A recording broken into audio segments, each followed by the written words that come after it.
কিন্তু ওই সময়টাতে আমরা দেখেছি যারাই স্বৈরাচারের বিপক্ষে গিয়েছে বা ছাত্রদের পক্ষে অবস্থান নিয়েছে, দলমত নির্বিশেষে যেই হোক, অনেককেই রোষানলে পড়তে হয়েছে, বিভিন্ন থ্রেট এসেছে। আপনার ক্ষেত্রে কি তখন এমন কোনো বিষয় ছিল কিনা? আমাকে আসলে মেরে ফেলার হুমকি দেওয়া হয়েছে, অ্যাসিড মেরে দিবে বলেছে, বাসায় আক্রমণ হবে বলেছে। আর বিভিন্ন উপরিমহল থেকে তো মানে ফোন এসেছেই, কয়েকটা মন্ত্রণালয় থেকে ফোন এসেছে, মন্ত্রীরা ফোন করেছেন, বিভিন্ন সংস্থার উচ্চপদস্থ কর্মকর্তারা, তাদের ভাষ্য ছিল যাতে আমরা প্রোটেস্টে না যাই। এটা আসলে একটা কেউ একটা প্ল্যান করেছে, এটা এই দেশকে ধ্বংস করে দেওয়ার জন্য, মানে ষড়যন্ত্র। তো এই ষড়যন্ত্রের পার্ট যাতে আমরা না হই, আমরা যাতে প্রোটেস্টে না যাই।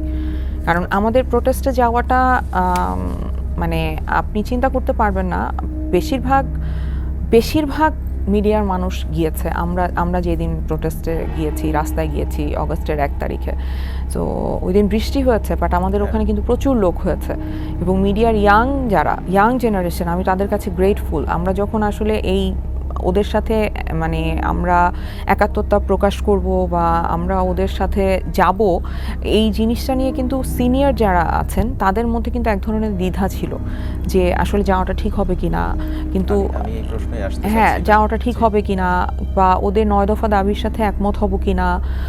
কিন্তু বিশ্বাস করেন, যারা young producer, director, art director, কস্টিউমে কাজ করে, অ্যাসিস্ট্যান্ট ডিরেক্টর, লাইটের কাজ করে, এরা সবাই বলেছে যে আমরা অবশ্যই 9 দফার সাথে একমত, মানে সহমত প্রকাশ করব এবং আমরা রাস্তায় যাব, আপনারা যান আর না যান। সো ওদের স্পিরিটটা দেখে না আমার মনে হয়েছে যে আমি আসলে ওদের সাথে থাকতে চাই।